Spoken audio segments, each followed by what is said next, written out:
Most organizations have a wealth of good ideas. They're found in every department. And so more and more organizations are creating thought leadership as a formal function. And whether that's a team of one or a head of thought leadership with a whole department, I'm seeing more people take on these responsibilities every day. Today, I speak with Mike Zimmerman. He's the managing editor of the Thought Leadership Hub and newsroom at Hitachi Vantara. Mike approaches stories with a journalist and an editor's eye. And so we talk about how to spot a good story and then help take it to scale. We talk about choosing how to allocate the firm's scarce resources towards elevating an idea. And we talk about what it takes to launch thought leadership platforms in today's environment. I'm Bill Sherman, and you're listening to Leveraging Thought Leadership. Ready? Let's begin. Welcome to the show, Michael. Thanks for having me, Bill. So I'm eager to dive into a conversation that has been ongoing in many different forums. One around whether thought leadership is something that's done at the individual level or a formal function. And so I would love to hear your thoughts on it, and let's use that as a starting point for conversation. Sure. Yeah, I think as you know, I mean, thought leadership has been around for a very long time. Even if you go back to 94 when the first corporate blogs, or 2000, I should say, when the first corporate blogs were starting to appear, you'd have blogs that talked about products, you'd have blogs that talked about services and strategies and things, but interspersed in there, you'd have a thought leadership blog. You'd have a point of view. You'd have a story about how a company or an exec feels about a particular topic. And then it would be followed by blogs, 20, 30 blogs on more product stuff, more marketing collateral. The difference with today is I look at thought leadership with two pillars. You've got the content, which has been around for a long time, but you also have the discipline, the formal function of thought leadership. And that's, I think, what's new. So you've got this combination, and both are equally important. You've got the content, but then you've got this discipline, this commitment to producing and growing a thought leadership set of stories, videos, podcasts, whatever the vehicle, whatever the media is. They are stories that are coming out, talking about perspectives, points of view, putting context around trends, putting context around innovations. And this is as I said, you've got the content, you've got the formal commitment to doing this. I think that's what's new. So, and I would agree with you in terms of thought leadership as a formal function. You went back to the 2000s, but if you go a little bit later than that, you see many of the professional services firms, the McKinsey's, Accenture's, Deloitte's, IBM, where you spent time as well, setting up whether it's a knowledge institute or a thought leadership function, because that was their stock and trade. But what I think what we've seen over the last 5 years is the expansion of the thought leadership as a formal function far beyond, the small world and the small ecosystem of professional consulting. Yeah, I think, and there's a lot of good reasons for that. Gartner came out with a report not long ago that said that in the buying cycle, especially for B2B companies, in the buying cycle, 83% of the time is spent on self-education.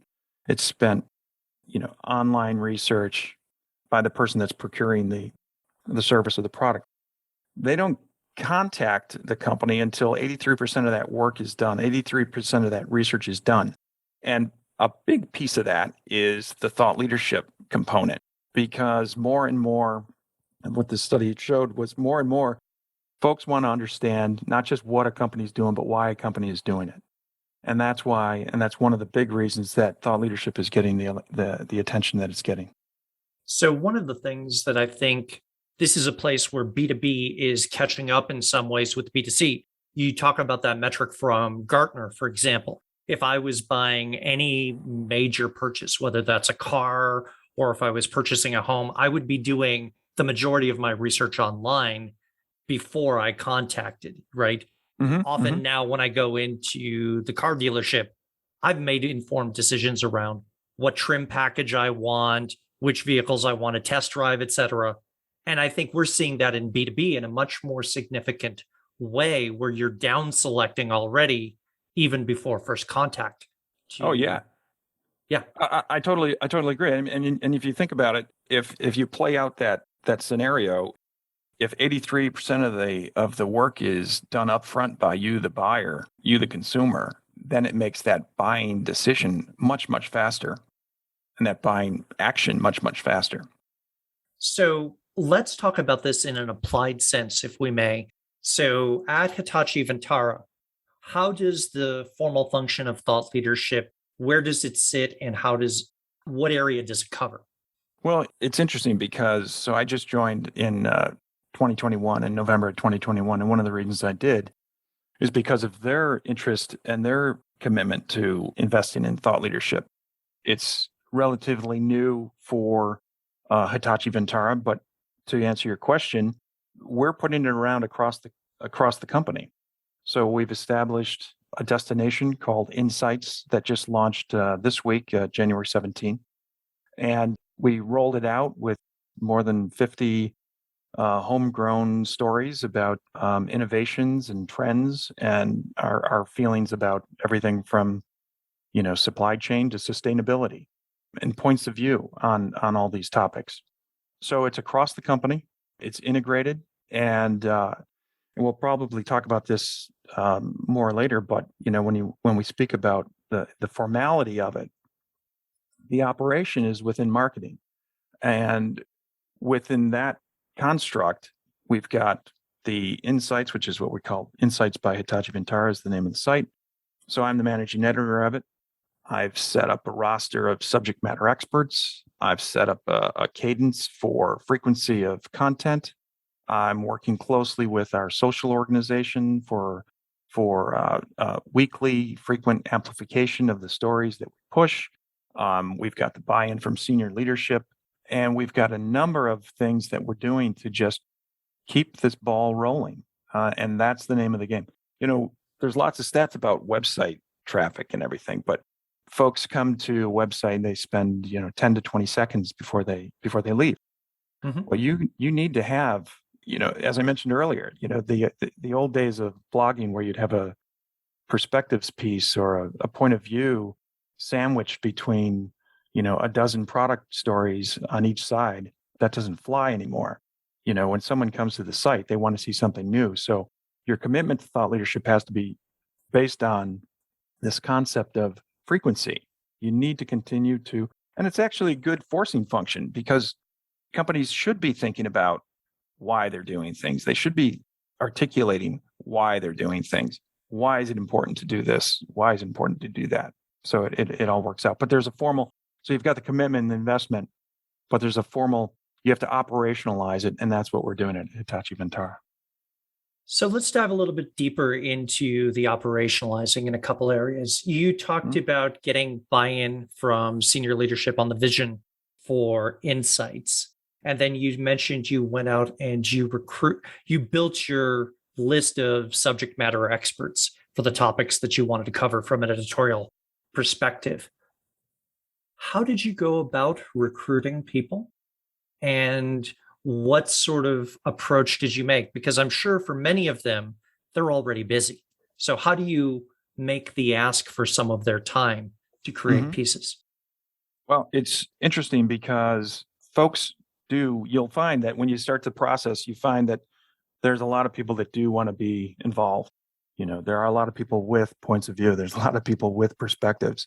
So actually setting up rosters is not as challenging as it might sound. In fact, the trick becomes honing the roster to where you've got folks that are articulate and understand the concept of perspective and points of view and context and are able to produce and contribute. The other part of it is to continually refresh the roster of SMEs. So not necessarily losing people, but adding to it because people come and go within a company, within an organization. Other folks may rise to the surface with an interesting idea.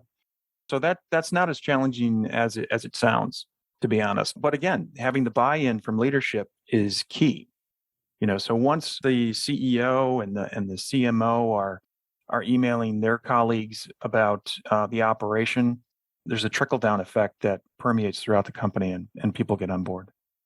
So you talked in terms of then not only refreshing the content, but then you've talked about how quickly people form an opinion on, is this suitable for me? Should I pay attention to it? 15 to 20 seconds. How are you shaping content and what sort of modalities are you using to capture your audience's attention within those 15 to 20 seconds? Well, that's essentially a website and a web design kind of conversation. You want to make sure that you've got graphically pleasing site. You want to make sure that the headlines are catchy, and you want to make sure that the topics are the kind of topics that are topical, for lack of a better word. You want to make sure that what you're talking about is interesting and intriguing. So that goes to an edit guideline discussion, which is something that we have and we put together for insights. And I think every website has, or if you don't, you should have edit guidelines set up. And in that construct, we've got do's and don'ts and what we're looking for, what we're not looking for. And really that's important. A lot of times I've seen edit guidelines where this is what we're doing and this is how we do it. But you should also have what we're not doing and what we don't want, because that eliminates, or I should say answers questions ahead of time. So let's sit on that for a moment. The what we're not doing, is that in terms of modality? Is it in terms of topics we're not covering? Can you give an example or two around that to breathe some life into that? Yeah, sure. So when we talk about stories about points of view and perspectives, they're not press releases, they're not product collaterals, they're not case studies even. They're not client case studies. Those are different types of content assets that are better suited for other sites within the company, whether it's a regular corporate blog or whether it's a marketing site or a product page. That's not what thought leadership is, and that's not what people want to see. So the problem is if you see something like that wedged into a thought leadership destination, you're going to have questions raised and you're going to lose trust, which is what you don't want to do. So those are the things it's not. And the things that it is are things like I said, perspective, points of view, context. And then I should say that fifth pillar, however, so if you got points of view, perspectives, best practices, would be a second. And then context around innovations and trends. Maybe you're identifying a trend. Maybe you're putting context around a trend. That fifth element is the client story. If we were talking about B2B companies or B2C companies for that matter, that client is the universal joint of thought leadership, because the client can speak to any one of those four pillars or all four together, which is great. But it's not a client case study. So a case study is a client story that, Acme Insurance has a problem, and this is the solution that it purchased and deployed from this company, and these were the results of the acquisition of that solution. That's a case study. That's not a thought leadership story. And I'd agree, right? Because, and as you've said as well, content marketing, product marketing, those aren't thought leadership, and they have a distinct role in the organization, right? Correct. So where I'd like to ask the question, and I know this is probably still early days for the thought leadership function, but how are you going to integrate the new website with a marketing sort of approach, or in terms of sales and business development, so that the organization is equipped with insights to have conversations with prospects and clients? Yeah, I mean, that's a great question, because one of the things that we haven't talked about is the alignment to the business goals. So perspectives and points of view, it doesn't serve the organization well if it's off talking about something else that's not relatable or related to the organization itself. So Right. I mean, so if somebody reads an article and says, that's a fantastic point of view, can you help me with it? It's like, yeah, no, we really can't. That's not our lane. we don't do that. Yeah, Right? exactly. Yeah, that's a poor Yeah, editorial choice. Yeah. exactly. So, effective thought leadership is going to align to the business goals in some way, if not an innovation itself. But that's the way around it. And that's the way that marketing can latch onto it as well. Because if you think about it, you might have a press release, you might have a product page, and then you have thought leadership that ties it all together, that says this is a higher level view of why we're doing what we're doing. And it becomes a very holistic understanding of the package. Well, and when a partner or someone who's selling is having conversations with existing clients and equipping them with information about the future and saying, hey, this is not something that you need to worry about today, but you need to be thinking about this. You're preparing the ground to help them and building trust with them, as well as then you're preparing your pipeline for the organization 12, 18 months down the line. That's true. And I mean, I don't want to imply that all thought leadership is, crystal balling, because a lot of it's not. However, putting perspective around things and getting people to think about things in a new way, that is definitely very impactful when it comes to making decisions. We talk a lot about it at Hitachi Vantara. We talk a lot about data-driven decision making smart decisions based on the data, the outcomes of machine learning models, the outcomes of research and reports. And, thought leadership plays a role in that. Yes, you're right. Thought leadership plays a role in sort of the work that's being done within the organization. And I think many of the times it takes a while for the insights. And you talk about technology, you talk about AI, you talk about machine learning, evidence based decision Yes. making on massive data sets, right? Right. Those are skills where a lot of leaders simply just didn't go to business school around. And these are still muscles that need to be developed. How Mhm. do you apply in the organization? And they need that advice and perspective to say, okay, how do I really make this work? How do I incorporate AI and ML? Yeah, I totally agree. And I think the thought leadership becomes complementary, To that when you question that's keeping them up at night, right? correct. Yeah. I mean, there's also an aspect of this that we haven't really touched on, which is it's a new world out there. And, from investors to customers to prospects, folks, that more people want to know what makes a company tick. And if you don't have thought leadership content and thought leadership content on a frequent basis, because things are changing so quickly, you lose that ability to connect with that constituency, whether it's an investor and an analyst, a client, a prospect. And, we used to talk about, for example, we used to talk about you're judged by the company you keep. Well, you're all, more and more you're getting judged by the company that you do business with. And investors know this better than anyone, probably. There's a whole conversation around greenwashing when it comes to what a company does and says about its sustainability and environmental practices. And investors want to know if that's bona fide. They want to know if that's accurate, if it's real, or if it's just talk. So thought leadership plays a role there as well. If you are enjoying this episode of Leveraging Thought Leadership, please make sure to subscribe. If you'd like to help spread the word about the podcast, please leave a 5-star review and share it with your friends. We are available on Apple Podcast, Spotify, and all major platforms, as well as at leveragingthoughtleadership.com.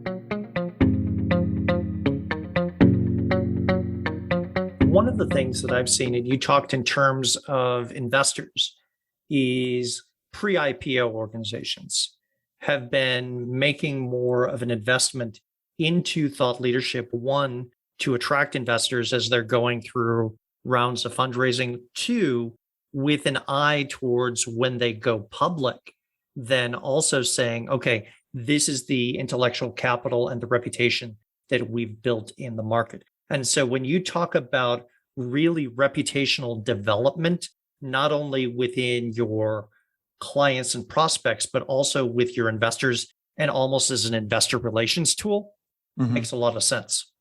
Yeah, that well said, because there are lots of studies about the effectiveness of thought leadership, and there's different numbers and outcomes. And one of the things that is true across a lot of the reports is that thought leadership does a number of things very well. It improves reputation, it increases confidence in the organization that you're considering. And there's empirical evidence that it does bolster the bottom line. So all those things you just said are exactly right. So you've now launched the hub for insights for Mhm. Hitachi Vantara. If you were to look ahead 6 months or a year, what would you hope that it would be and how would it be functioning? The hope and the goal, which I think we'll be able to achieve, is to dramatically increase the awareness of Hitachi Vantara as an organization. And we'll do that by presenting and sharing great content about why we're doing the things we're doing. We've got a great story around sustainability and the environment.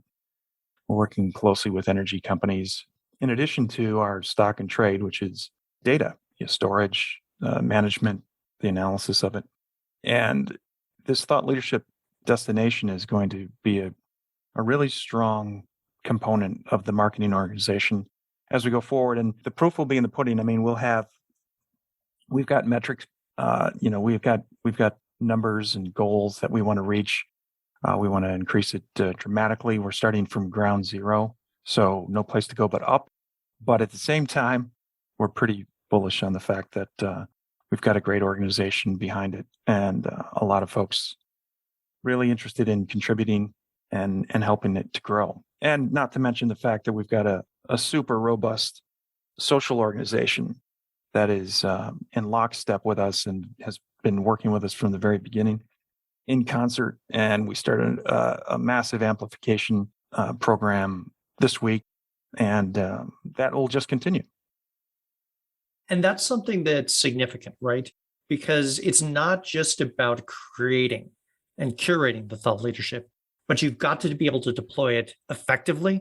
And often a thought leadership team doesn't have the reach and the ability to create the same impact as, like you said, a social team, right?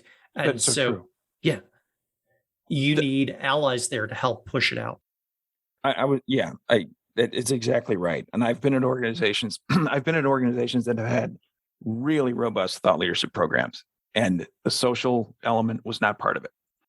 And you lose a lot when you don't have that, because you're essentially doing it on your own. You're out there and you're doing what could be, there's just opportunity there that you're not taking advantage of when you don't have a social organization that's wrapped in lockstep with you.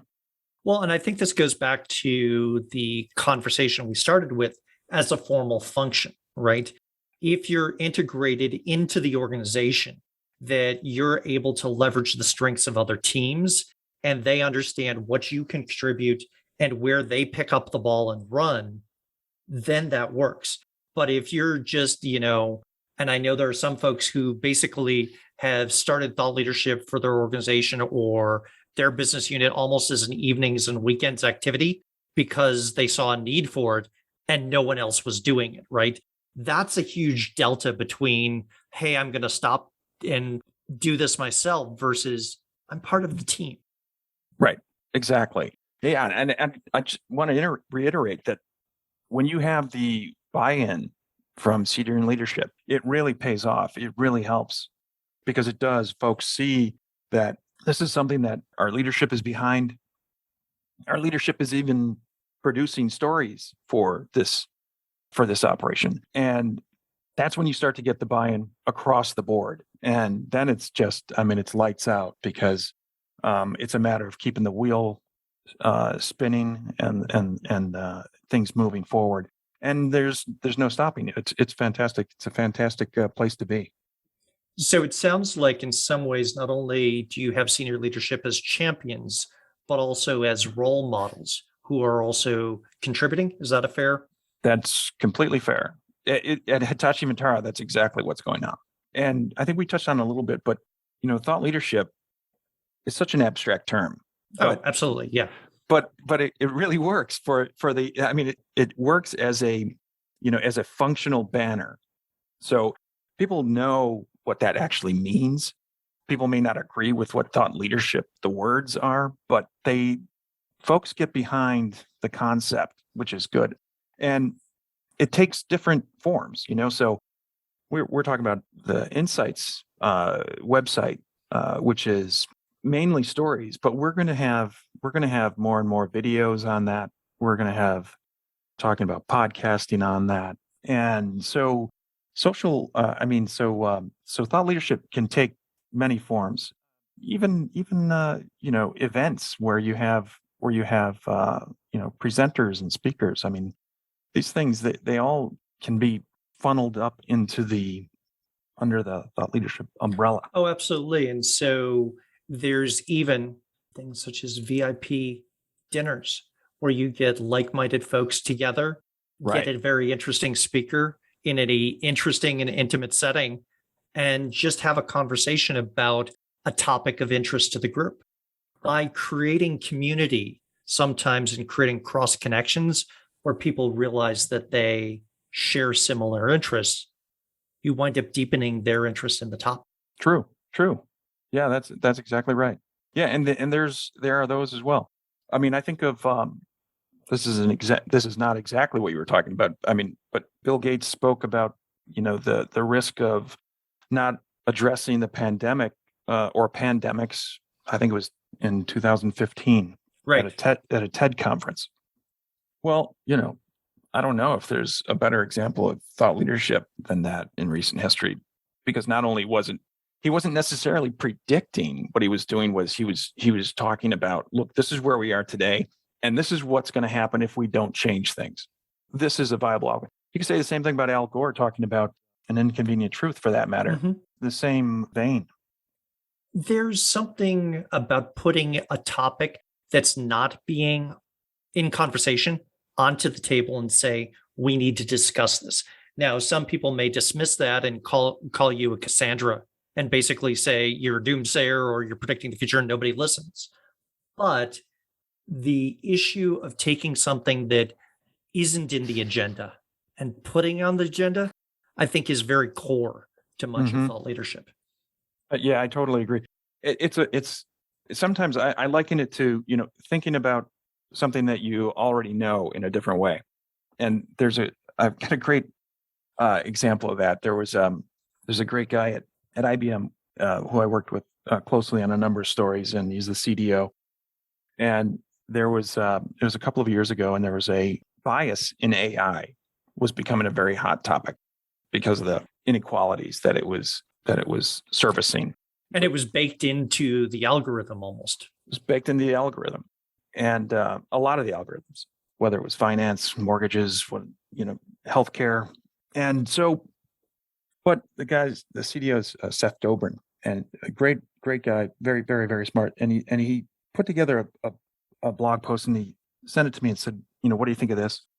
So we worked on it and posted it, and the idea was that he said the way around bias in AI has more to do with the people writing the algorithms, the people working with the machine learning. So if you have, and this is the thing, so he said, what you need is a diverse data science group. You need diversity. You need to proactively build diversity into your data science teams, because you can't expect to have no bias in your models if your data scientist team is the same age, the same race, the same color. They have no, their cultural boundaries are very defined. So that was something that no one had spoken up about at the time. And the other thing, though, that it raised was this idea that, bias has a really negative connotation, but what he raised was this idea of unintentional bias. When it comes to the AI, when it comes to the models and the algorithms, it could be a case where people just aren't thinking about this perspective or thinking about this aspect of a loan. They're just not thinking about it. So this idea that building diversity in your data science teams will not only help you limit and reduce the bias in your algorithms. Diversity is a good thing in the first place. Diversity is good for business. But it raised this idea that, look, you have to understand that all bias is not intentional. There's unintentional bias, which can be just as damaging. And the way around that is through diversity. So very, very, I mean, it's a classic example of a thought leadership story and angle that talked about a topic that a lot of people thought they knew very, very well, but thought about it in a different way. We've talked about thought leadership as seeing around corners. I think you add there a second piece, which is seeing the blind spots which have existed, but haven't been acted on because they've just been assumed to be working as intended.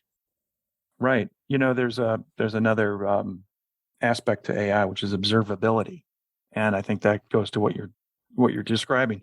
So it may not be a blind spot. It's if you don't know what you're looking for, I don't know you're going to find it.